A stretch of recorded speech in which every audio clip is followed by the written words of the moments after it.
नमस्कार। आज के सत्र की शुरुआत प्रार्थना से करते हैं।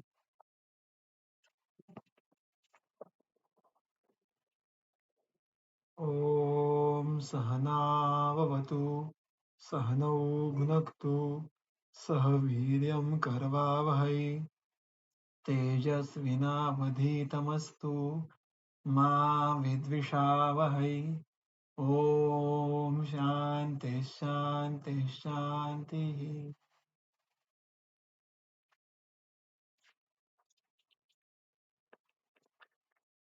हमने इसके पहले के सत्र में चरक सूत्रस्थान अध्याय क्रमांक 7 नवेगान धारणीय इसमें जो प्रकृति संकल्पना का सूत्र आया है उसके बारे में चर्चा की थी। उसका एक संक्षेप में थोड़ा वर्णन जो यहाँ पे करता हूँ, फिर उसको आगे टीका में जो कुछ अंश आए हैं उसी की टीका में चक्रपाणी जी ने कहे हैं उसको देखेंगे और फिर आगे के सूत्र की ओर बढ़ेंगे। ये जो सूत्र क्रमांक 39 और 40 है उसमें हमने देखा था कि प्रकृति का वर्णन आता है और वो किस सोच से आता है, किस अधिकरण में आता है, तो हम स्वस्थ चतुष्क पढ़ रहे हैं और उसमें मात्राशीति अध्याय में प्रायः सबके लिए सामान्य इस प्रकार का जो नियम है, नियमावली है, उस अनुषंग से विविध जो उपक्रम है उनका वर्णन आया था। आहार के बारे में कुछ उद्देश्य यहाँ पे उन्होंने उद्धृत किया था और फिर आगे चलकर इस सामान्य नियम के जो विशेष नियम है उनके बारे में चर्चा आगे आगे के अध्याय में की गई है, जो है तस्याशीतीय।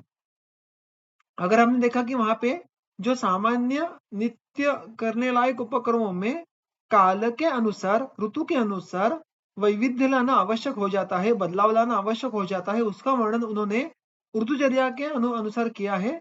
वहां पे वो कहते हैं कि वो ऋतु सात्म्य है। सात्म्य का अर्थ देखा था हमने कि यत आत्मनि उपशयते, जो स्वयं को सुख प्राप्ति करवाता है उसको सात्म्य कहना है। तो सुख प्राप्ति के लिए स्वस्थ वृत्त में ऋतुनुसार जो बदलाव करने आवश्यक है वो है ऋतुचर्या में, यानी एक सामान्य नियमों का सेट और फिर उसमें कुछ विशिष्ट क्राइटेरिया के अनुसार बदलाव करने की अपेक्षा। उसमें पहला क्राइटेरिया ऋतु का देखा, फिर वहां पे अंत में संक्षेप में उन्होंने देश सात्म्य, ओक सात्म्य, इन स्वस्थ संबंधी सात्म्यों का वर्णन किया। वो भी बहुत संक्षेप में है और उन्होंने कहा कि इसके बारे में कुछ वर्णन ये आगे चलकर जो चरक कल्पस्थान पहला अध्याय वगैरह वहां पे हमें देखने के लिए मिलता है।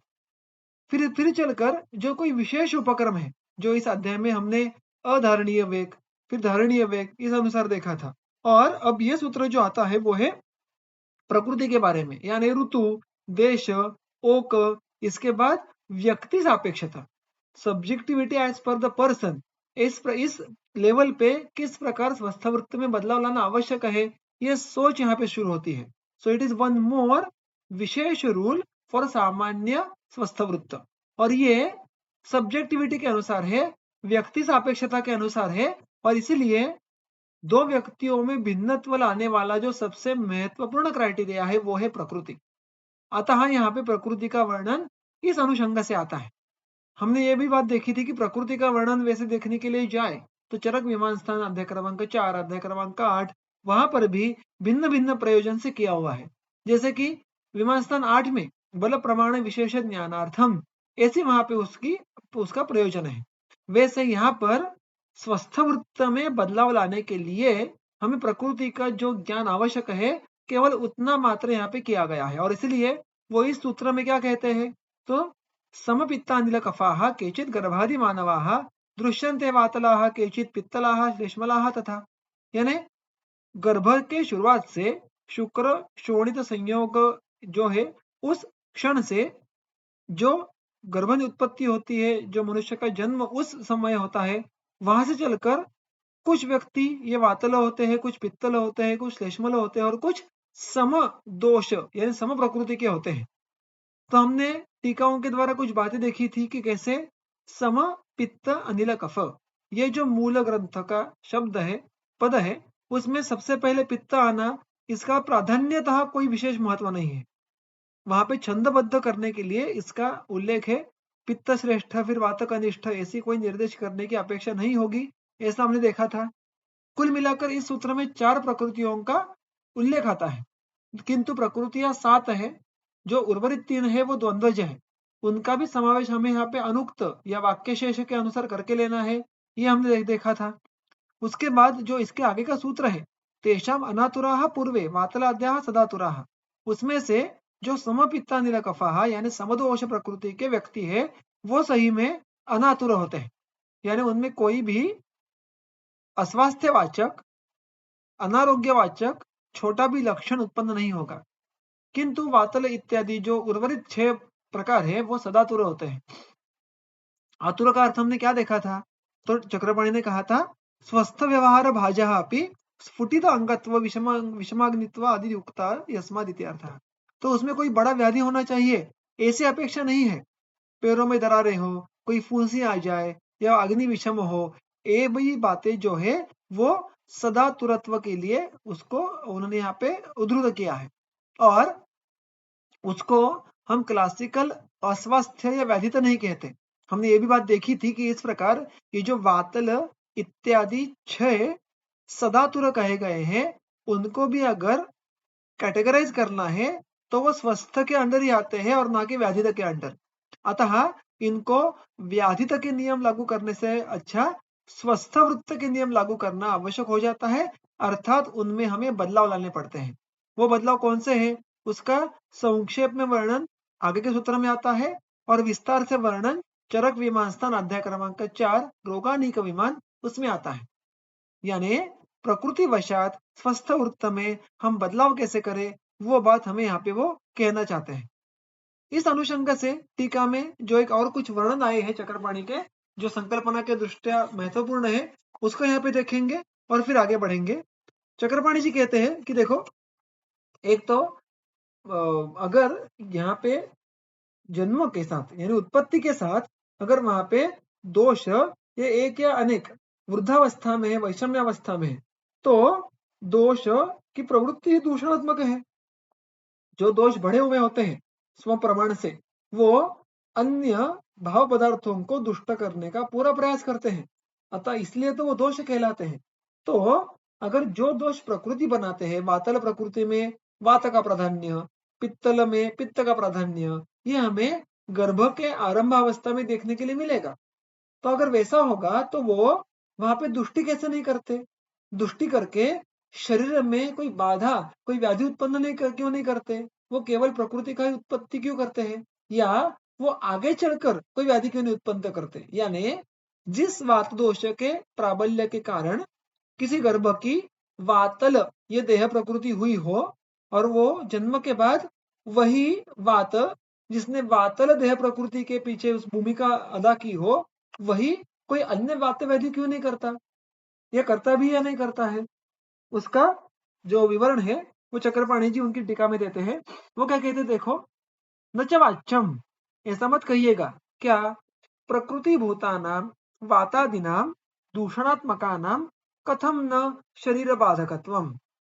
प्रकृति भूतानां वातादिनां, जो प्रकृति के लिए कारणीभूत है, ऐसे जो वातादि दोष है जो गर्भ के आदि समय में शुरुआत के काल में उपस्थित होते हैं, वो दूषणात्मका नाम, उनकी प्रवृत्ति कैसी है, उनका आत्मा, उनकी स्वभाव कैसा है? दूषणात्मक, यानी दूसरों को दुष्ट करने लायक।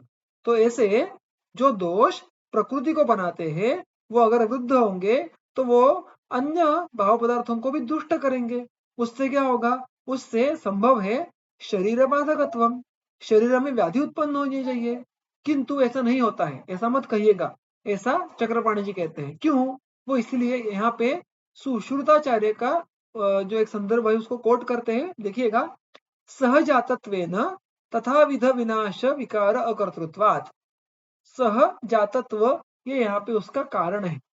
अगर इस प्रकार से किसी विकृत वस्तु के साथ अगर जन्म हुआ हो तो वो सहजात, सहजात यानी जन्म के साथ साथ ही साथ होने के कारण वो तथाविध विनाश विकार अकर्तृत्व, उस वस्तु के प्रति यानी यहाँ पे उस दोष के प्रति तथाविध विनाश, उस प्रकार सा विनाश, विकार या विकार करने का अकर्तृत्व होता है। टू सिंप्लीफाई द सेम, अगर जन्म के समय से ही कोई दोष ये बढ़ा हुआ है, शुक्र शोणित संयोग के समय से ही कोई दोष बढ़ा हुआ है, तो वो उस क्षण से ही उस शरीर का भाग होने के कारण उसके पास वो कर्तृत्व नहीं होता कि वो जाके कोई बड़ा विनाश करे या बड़ा कोई विकार करे। और इसलिए सुश्रुत क्या कहते हैं यहाँ पे, विष जाता यथा कीटः विषेण न विपद्यते तद्वत् प्रकृति भी देह तत् जातत्वात् न बाध्यते। जैसे ये बहुत ही स्पष्ट उदाहरण यहाँ पे दिया है, कोई पॉइजनस इंसेक्ट या कोई पॉइजनस स्नेक जो स्वयं के अंदर ये विषों को रखता है। अगर किसी को दंश करना है तो वो सविष दंश होगा, तो वो तो विष को स्वयं के भीतर रख के उनकी जो जिंदगी है पूरी काट लेते हैं। उस विष से उनकी मृत्यु नहीं होती।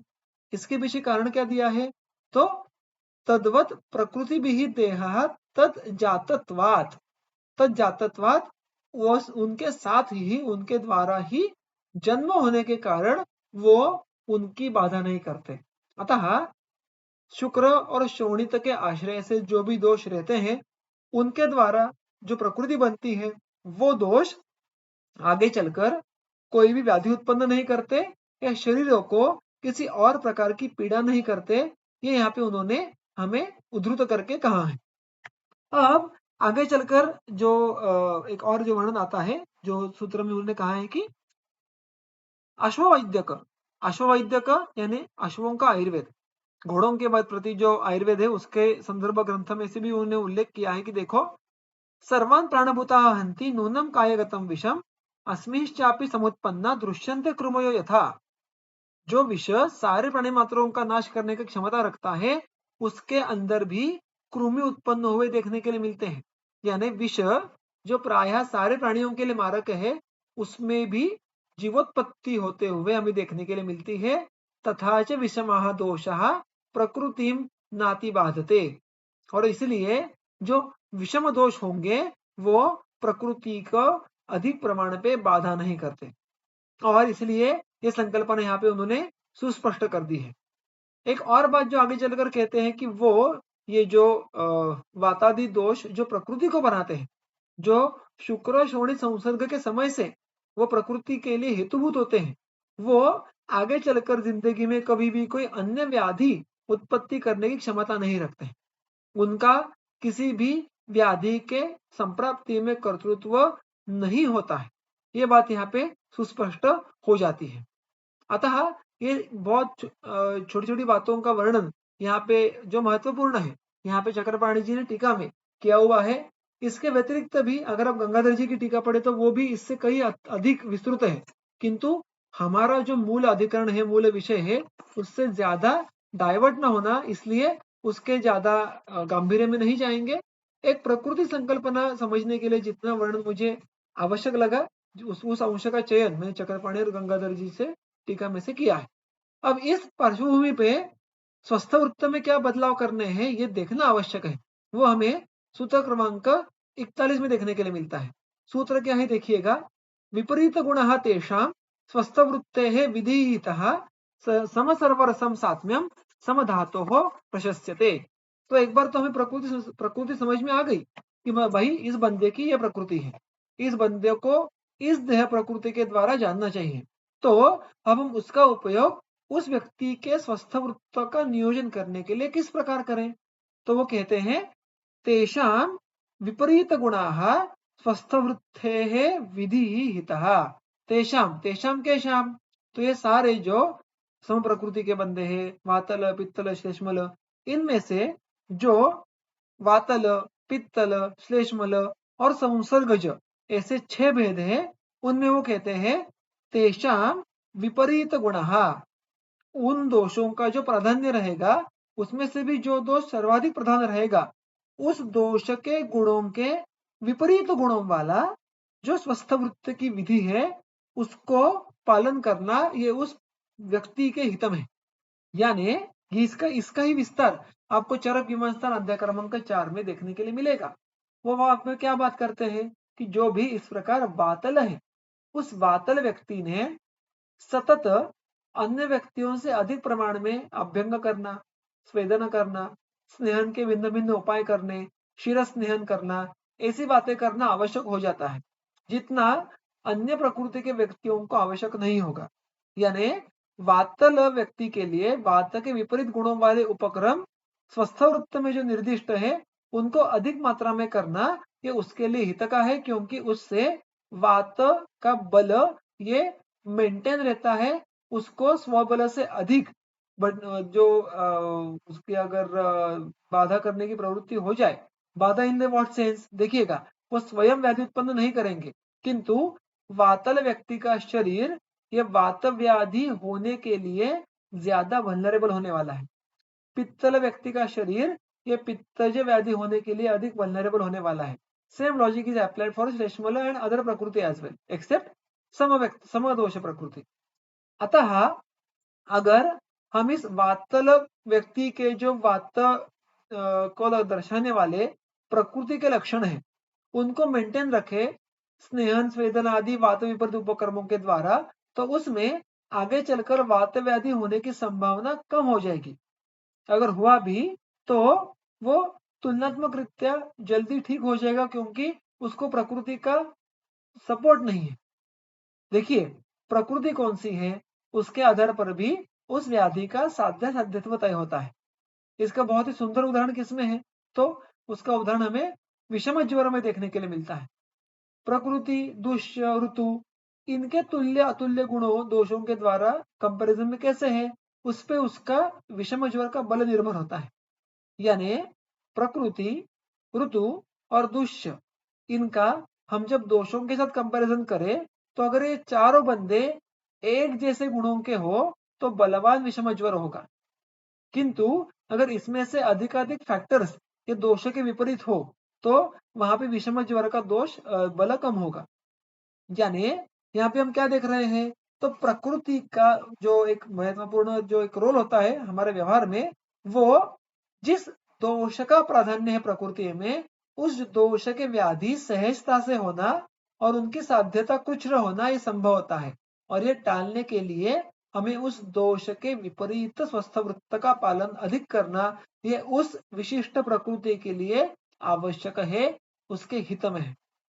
सम सर्वरसम सात्म्यम समधातु प्रशस्यते। और जो एक बंदा बचा जो समधातु क्यों कहा यहाँ पे, क्योंकि जब दोष ये स्वमान अवस्था में रहते हैं, प्राकृत अवस्था में रहते हैं, तो वो दूषण नहीं करते बल्कि वो शरीर का धारण करते हैं।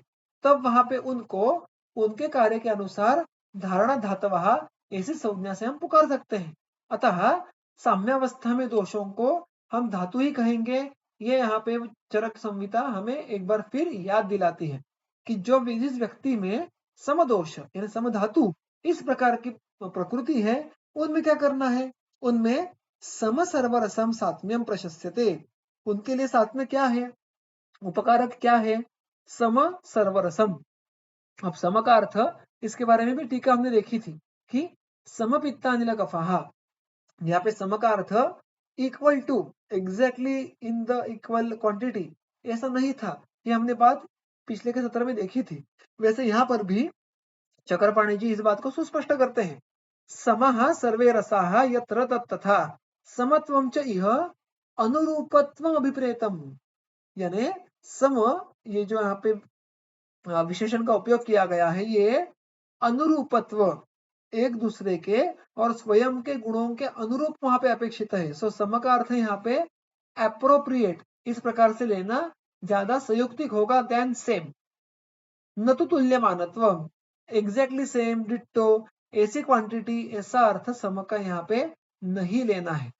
क्यों, तो वो वहां पे बहुत ही सीधी बात कर देते चक्रपाणी जी, नहीं स्वस्थ भोजने यावन् मधुरा उपयुज्यते तावन् मानाः कट्वादयाः अपीति। हम हमारे भोजन में जितने बड़े प्रमाण में मधुर रस प्रधान चावल, गोधूम और जो भी कोई मीठी चीजें होंगी उनका सेवन करते हैं, उतने बड़े पैमाने में हम अन्य कोई भी रस मुख्यत्वे कटु, लवण उनका उपयोग नहीं करते। अतः यहाँ पे यह बात सुस्पष्ट करते हैं कि ये मुख्यत्वे एप्रोप्रिएट जितने शरीर की स्वस्थ वृत्त बनाने के लिए आवश्यक मात्रा है उस मात्रा को यहाँ पे उन्होंने सम कहा है। या वो कहते हैं कि यदि वह सम शब्द अविरुद्ध वचन सम और विषम ऐसे दो शब्द पकड़े तो यहाँ पे वो कहते हैं कि सम शब्द का एक और अर्थ हम ले सकते हैं अविरुद्ध, यानी एक दूसरे के विरुद्ध नहीं है, यानी विरुद्ध में जो संयोग देखने के लिए मिलते हैं या विधि देखने के लिए मिलता है, ऐसा कोई विरुद्धत्व न होते हुए। क्योंकि देखिए रस विपर्य या वीर विपर्य ऐसे हमें विरुद्ध के अष्टादश भेद देखने के लिए मिलते हैं। अब अम्ल और दुग्ध, उसके साथ लवण और दुग्ध, ये कैसे विरुद्धत्व में ज्ञात है। वहां पे सारे रस होने के बाद भी वो संयोग विरुद्ध होने के कारण स्वस्थ वृत्त ने उसका सेवन करना वर्ज्य है। अतः 6 रस हमारे आहार में चाहिए, क्योंकि उनके लेकिन उनके द्रव्यों की प्रवृत्ति ऐसी नहीं होनी चाहिए कि वो आपस में विरुद्धान्नत्व को उत्पन्न करे और उसके द्वारा दोषों का प्रकोप करे।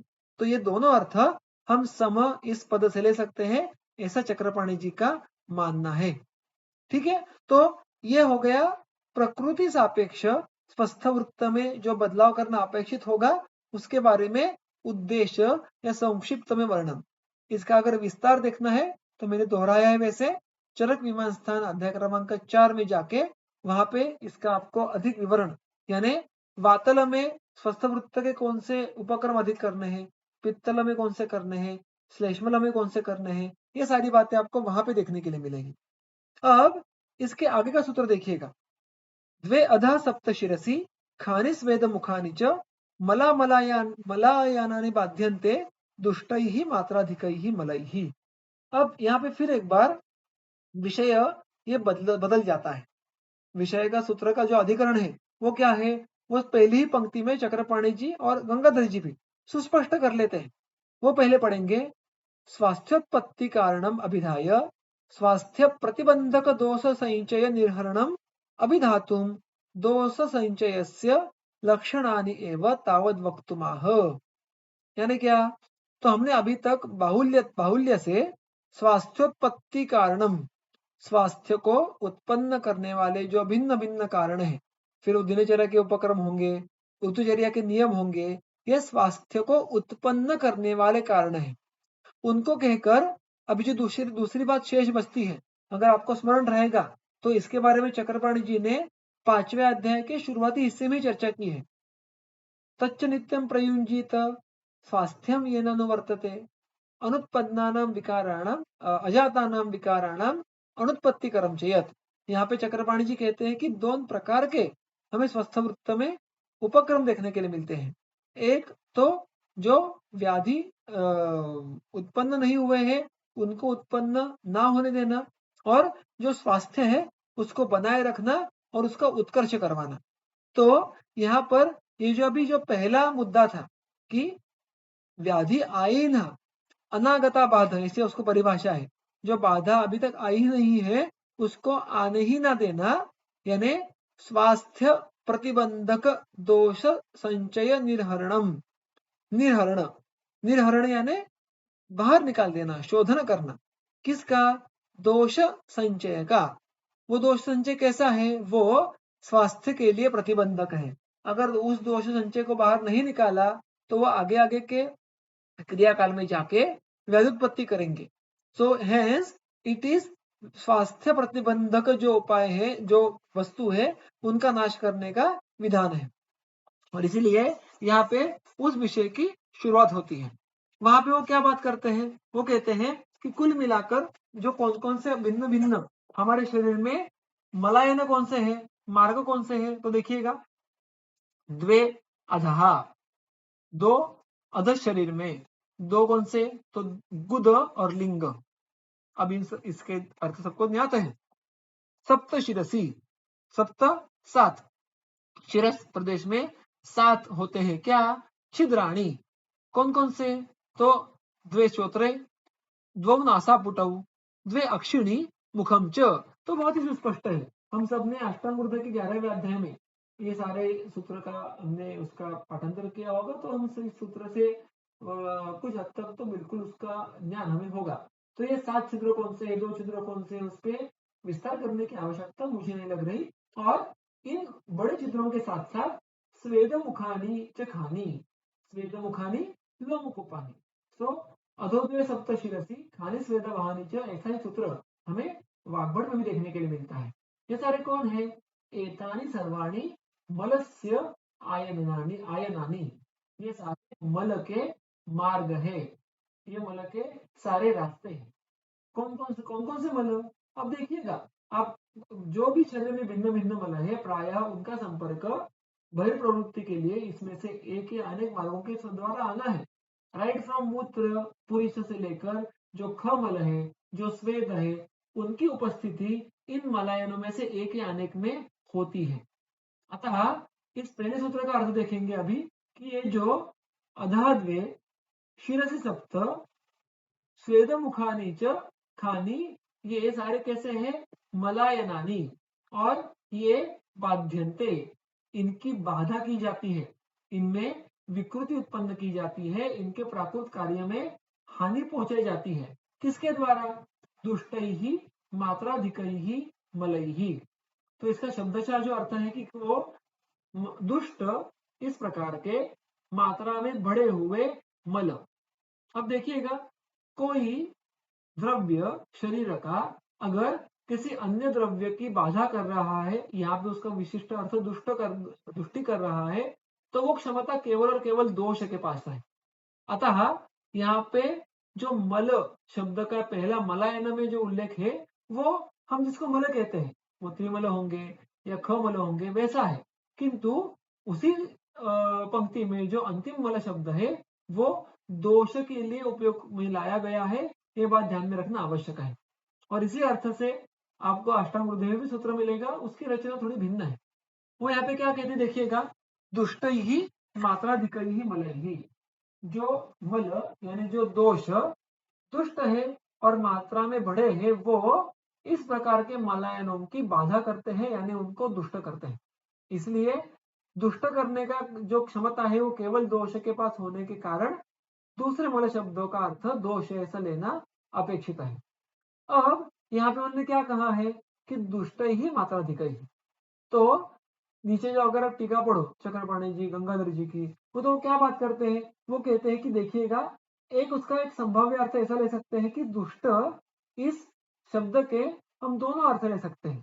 दुष्ट का अर्थ वृद्ध भी हो सकता है, दुष्ट का अर्थ क्षीण भी हो सकता है, किंतु यहाँ पर मात्राधिक नाम से पहले ही उन्होंने वृद्ध दोषों का विशेषण कोट किया है, तो उर्वरित क्या बच जाता है? तो उर्वरित क्षीण दोषत्व बच जाता है। अतः चक्रपाणी जी का मानना है कि दोष अल्प हो जाए या वृद्ध हो जाए, वो दोनों प्रकार से इस मलायनों की बाध्यता कर सकते हैं। अब वो जाननी कैसी है? यह देखिएगा, मैं अभी इस सारे सूत्रों को एक बहुत ही सरल सिंपल लैंग्वेज में आपके सामने पुटअप करता हूं कि अगर दोष प्रकोप हुआ और वो दोष प्रकोप हुआ, तो वो आगे चलकर क्या करने वाला है? वो आगे चलकर उसका एक जो अंतिम पड़ाव है वो है इन मलायनों की बाधा करना, उनमें विकृति उत्पन्न करना। अब वाग्भट ने इनके बीचे के बीच जो सारी पायदाने हैं उनका वर्णन किया है। दोषा दुष्टा रसई धातुन दूषयंती उभय मलान। वो क्या कहते हैं? रस, रस यानी षड रस या आहार, रस वहां पे उपलक्षण के अर्थ है। तो जो हमारा आहार है वो अगर अपथ्य हो तो रस ही दोषा दुष्टा, उससे दोष दुष्ट होने वाले हैं। चरक संहिता ने वो बात यहाँ पे इनडायरेक्टली की गई है, क्योंकि अगर दोषों को दुष्ट होना है तो हेतु चाहिए, तो ये अध्यारुत होने के कारण यहाँ पे उसका उल्लेख नहीं है। तो what is the first step? अर्थात हेतु सेवन के द्वारा दोषों की दृष्टि होना। सो दोषा दुष्टः रसैः दोषः दुष्टः धातुन दूषयति। वो किसको दुष्ट करते हैं? पहले प्रायः धातुओं को दुष्ट करते हैं, फिर उभयान दोनों क्या करते हैं मिलके? दोनों यानी दोष और धातु मिलके मलों की दृष्टि करते हैं, और फिर आगे चलकर इन्हीं इसी क्रम में मल के जो आश्रय है, मल के जो मार्ग है, उनकी भी दृष्टि होती है। दिस इज हाउ हेतु, दोष, धातु, मल और मलायन, इस क्रम के बारे में हम सोच सकते हैं। चरकाचार्य ने यहाँ पे वो सारा क्रम ये साक्षात उद्धृत नहीं किया है। वो क्या कहते हैं कि दुष्ट ही मात्राधिक ही मलय ही मलायनानि बाध्यन्ते, इतना है। अब यहाँ पे नीचे आपको न्याय का उल्लेख मिलेगा देखने के लिए, चक्रपाणी की टीका में गो बलिवर्द्य न्याय। उसका अर्थ क्या है? तो देखिएगा, मैंने अभी अभी उसका उल्लेख किया था कि मल इस शब्द का दुष्ट ऐसा विशेषण है, और दुष्ट के दोनों अर्थ गंगाधर जी लेते हैं कि क्षीण और स्वमानपेक्षा वृद्ध। तो अगर दुष्ट शब्द से इन दोनों प्रकारों के अर्थों का ग्रहण हुआ है, तो फिर आगे चलकर मात्राधिक इस शब्द का फिर एक बार उल्लेख करने की आवश्यकता क्यों है? क्योंकि उसका पहले ही इंक्लूजन समावेश दुष्ट इस ज्यादा ब्रॉड परिभाषा में हो गया है। तो यहाँ पे गो बलिवर्धन न्याय का उल्लेख आता है। गो बलिवर्धन न्याय यानी क्या? तो जब आप समूह में एक किसी समूह को संबोधित करते हैं और उस समूह में से फिर आप किसी विशिष्ट व्यक्ति का चयन करते हैं, उसका उल्लेख करते हैं, उसको कहना है गो बलिवर्धन न्याय। यानी दुष्ट ये एक सेट हुआ, ग्रुप हुआ, इट्स अ सुपर सेट, और उसका एक सबसेट कौन है? मात्राधिक।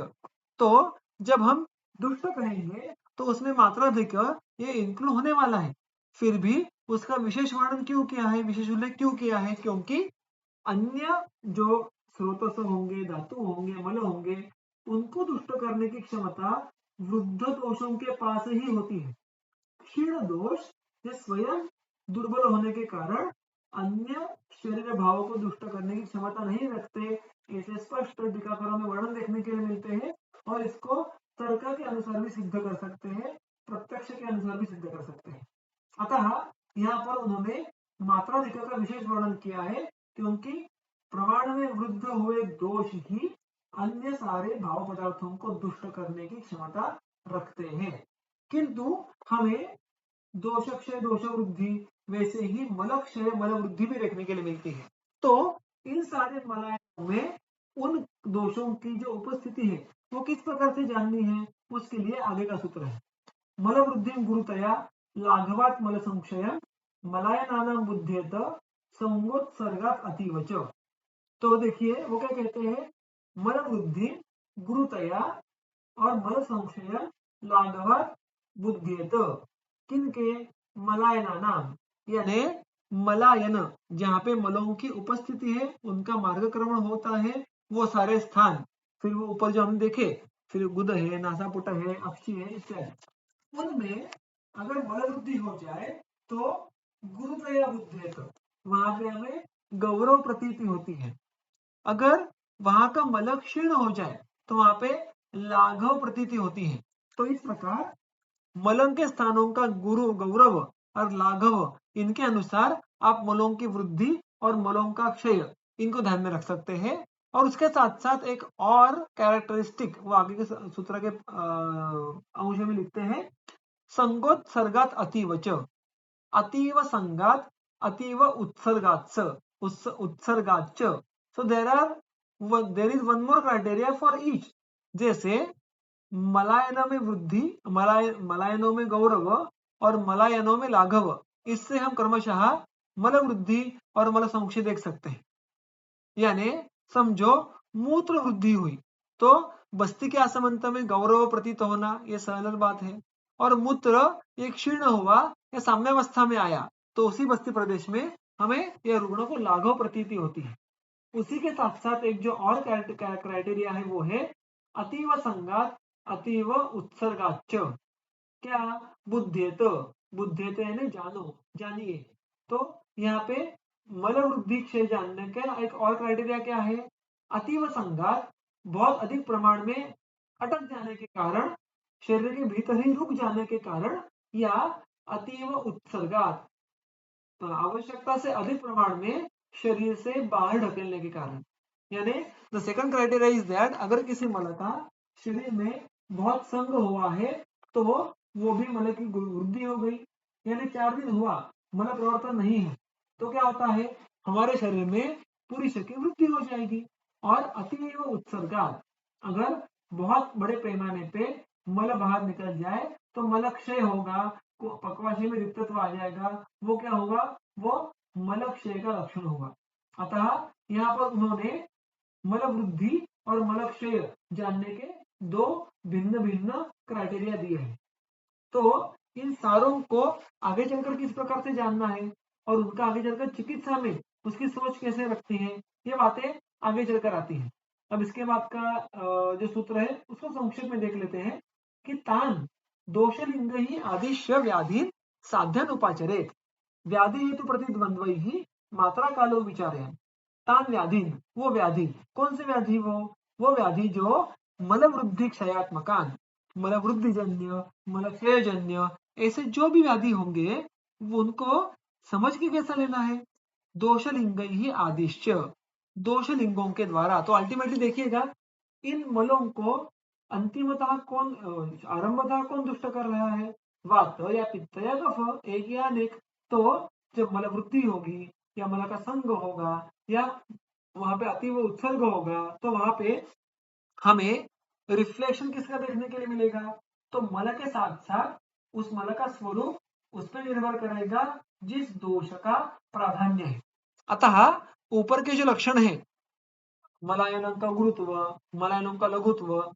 उनके लक्षणों के साथ साथ जिस दोष के द्वारा उस मलायन की दृष्टि हुई है उस दोष के लक्षण को भी देखना है so they are giving a set of लक्षण इनडायरेक्टली ऊपर उन्होंने 2 लक्षण कहे और उनमें हमें प्रकोपित दोष के लक्षण जोड़ देने हैं तो सामने वाले रुग्ण में किस दोष ने किस मलायन की कैसे दृष्टि की है ये बात समझ में आएगी और फिर एक बार ये तय हो गया तो साध्यान व्याधिनुपाचरेत हमें साध्यत्व असाध्यत्व देखना है और अगर साध्यत्व रहा तो उस व्याधि का उपचार शुरू करना है किस प्रकार व्याधि हेतु प्रतिद्वंद्व ही मात्रा काल विचारयन व्याधि प्रतिद्वंद्व हेतु प्रतिद्वंद्व यानी क्या वो कहते हैं कि देखो प्रतिद्वंद्व का अर्थ है प्रत्यनीक यानी व्याधि प्रत्यनीक हेतु प्रत्यनीक और हम सबको ज्ञात है कि इसके साथ साथ अगर आपने निदान स्थान पढ़ा हो या उसके बारे में सीखा हो तो विपरीतार्थकारी चिकित्सा भी होती है अब मैं उसके विस्तार में अभी नहीं जाऊंगा the moral of story is that हेतु विपरीत व्याधि विपरीत या हेतु व्याधि विपरीत अर्थकारी इस प्रकार से जो भी वहां पे आवश्यक अप्रोच है चिकित्सा में वो पकड़ के उस व्याधि की चिकित्सा कीजिएगा और उसमें क्या किस मुद्दों के बारे में सोचते हुए वहां पे हमें चिकित्सा करनी है मात्रा कालो विचारयन मात्रा और काल इन 2 मुद्दों का विशेष वहां पे हमें सोच रखना आवश्यक है हम देखते हैं कि चरक सूत्र स्थान अध्याय क्रमांक 2 में भी मात्रा और काल इन्हीं 2 मुद्दों का इसी प्रकार से एक साथ प्रशस्ति आती है कि युक्तिज्ञ वैद्य ने कैसे होना चाहिए मात्रा काल इन दोनों का ज्ञाता होना चाहिए यहाँ पर भी उन्होंने मात्रा काल विचारे हैं अब वैसे देखने के लिए जाए तो हम चिकित्सा करने के लिए बैठते हैं तो केवल मात्रा और केवल काल इतने ही 2 मुद्दों के बारे में सोचते हैं क्या नहीं तो फिर उन्होंने यहाँ पे केवल 2 बातों का वर्णन क्यों किया है तो चक्रपाणी जी कहते हैं मात्रा काल ग्रहण प्राधान्य सारे जो मुद्दे हैं जो रुग्ण में हमें असेस करने हैं उसमें से मात्रा और काल का ग्रहण ये प्रधान है क्योंकि उसके हमें चिकित्सा में सौकर्य होता है तेना इसलिए दोष भेषजादिना अपनी ग्रहण बोधव्यम इन दोनों में ही आप इनडायरेक्टली दोष औषधि इत्यादि मुद्दों का भी समावेश कीजिएगा यदि वह काल ग्रहण एवं दोषादिना अवरोधा व्याख्या या मात्रा के बजाय केवल काल इस संकल्पना के भीतर आप अन्य सारे दोष दृष्टि आदि बातों का जो अनुसरण है वो कर सकते हैं तो moral of the story is that सबसे पहले तो हमारे शरीर में ऊपर 7 नीचे 2 और सारे लोगों के ऊपर ये मलायन होते हैं मलों के बाहर उत्सर्जन होने के मार्ग होते हैं किंतु जब जब संप्राप्ति घटती है तब दोष ये प्रायः जो मार्गवट ने क्रम कहा है उस क्रम से मलों तक पहुंचते हैं और मल और उसके स्थान को दुष्ट करते हैं अब ऐसी अवस्था में हम उनको जानना कैसे है तो हमने देखा था कि मलायनों का गुरुत्व और मलायनों का लघुत्व उसके आधार पर और उसी के साथ साथ संग और उत्सर्ग इसके अनुसंग के आधार पर एक बात हमें ये बात समझ में आ गई तो क्या करना है उसको दोषों के लक्षणों से जोड़ देना है कि जो भी लक्षण वो कह रहा है वो किस दोष के प्रकोप के कारण है and then we have to narrow down to the दोष और फिर एक बार आपका निदान पक्का हुआ कि इस दोष ने इस प्रकार का व्याधि की उत्पत्ति की है तो क्या करना है हेतु विपरीत या व्याधि विपरीत इस प्रकार की चिकित्सा उपक्रम की यथा योग्य उपक्रम की शुरुआत कीजिएगा क्या करते करते, किसके बारे में सोचते सोचते, मात्रा और काल, और मात्रा और काल में हमने डायरेक्टली इनडायरेक्टली सारे जो clinical assessment and treatment designing के लिए मुद्दे हैं उनका इंक्लूजन करने की क्षमता है। ये बात भी यहाँ पे सुस्पष्ट हो जाती है। और फिर इसके आगे चलकर जो ऋतुधर शोधन, रसायन, ये सारे उपक्रमों का संक्षेप में वर्णन है वो आगे के 6 सूत्रों में आता है। उस सूत्रों के बारे में हम हमारे अगले सत्र में चर्चा करेंगे। अगर किसी को आज कोई प्रश्न हो तो वो पूछ सकते हैं, अन्यथा हम समाप्त करेंगे। धन्यवाद।